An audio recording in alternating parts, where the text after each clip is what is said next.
इसके अलावा जस्टिस भट्ट की तरफ से ये भी कहा गया, जो अमेंडमेंट उन्होंने स्ट्राइक किया है वो ये जो अमेंडमेंट यानी कि ईडब्ल्यूएस 10% जो रिजर्वेशन दिया गया है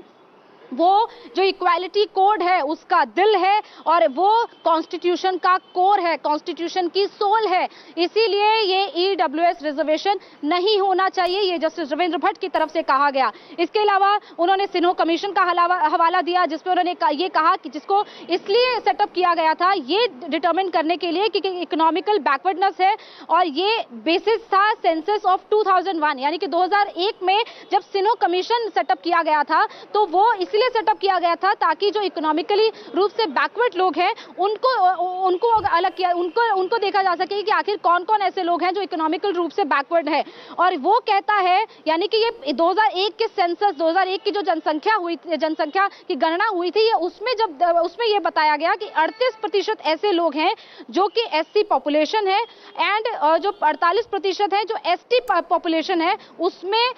यानी कि जो एससी का अगर हम टोटल देखें तो उसमें 38% ऐसे लोग हैं जो पावर्टी लाइन से नीचे हैं और 48% एसटी में ऐसे लोग हैं जो पावर्टी लाइन से नीचे हैं। जो bulk of the economically deprived are these, यानी कि ये तो कहीं ना कहीं इनकी तरफ से जस्टिस रविंद्र भट्ट ने भी ये क्लियर किया है कि 38% सिर्फ ऐसे लोग हैं जो पावर्टी लाइन से नीचे हैं और जो एससी में है और एसटी में 48% ऐसे लोग हैं, यानी कि बाकी का जो बचा हुआ प्रतिशत है वो पावर्टी लाइन से ऊपर ही है। और यही बात बाकी के 3 जजेस की तरफ से कही गई कि जो लोग पहले पावर्टी लाइन से नीचे थे लेकिन अब पावर्टी लाइन से ऊपर आ गए तो उनको अब कहीं ना कहीं इस बेनिफिट से बाहर किया जाना चाहिए, इस चीज को रीलुक केंद्र सरकार की तरफ से किया जाना चाहिए। और इसके अलावा ये कहा गया है जस्टिस रविंद्र भट्ट की तरफ से कि परमिटिंग ब्रीच ऑफ 50% रूल, यानी कि जो पहले से 50% रिजर्वेशन है कॉन्स्टिट्यूशन में, उसको अगर हम ब्रीच करते हैं, उसको अगर हम किसी भी तरीके से डिस्टर्ब करते हैं तो वो एक it will become a great way for further infractions, यानी कि आगे भी ऐसे रिजर्वेशन के लिए और लोग आ सकते हैं।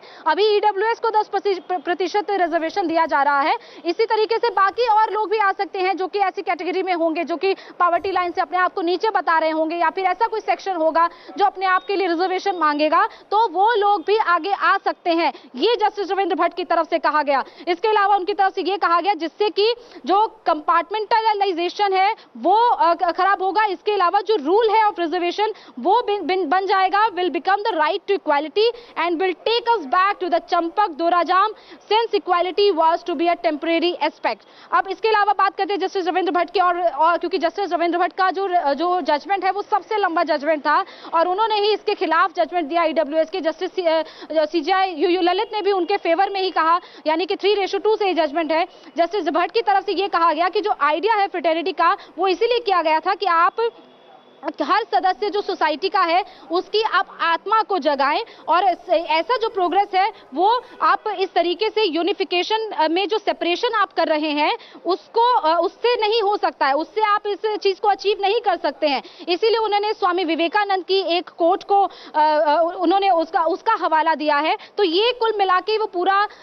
आज सुप्रीम कोर्ट में जो पूरा जजमेंट सुनाया गया ये उसकी मोटी मोटी बातें जो हमने आपको बताई हैं, जिसमें कि justice Pardiwala, justice Maheshwari, justice Trivedi, justice Bela Trivedi, उन तीनों ने ईडब्ल्यूएस रिजर्वेशन के फेवर में फैसला सुनाया और जस्टिस रविंद्र भट्ट और chief justice of India justice U Lalit ने ईडब्ल्यूएस कैटेगरी के अगेंस्ट में फैसला सुनाया। हुसैन, इंडिया टीवी हर वक्त हर जगह डाउनलोड करने के लिए सर्च करें India TV news Google play store या ऐप स्टोर पर।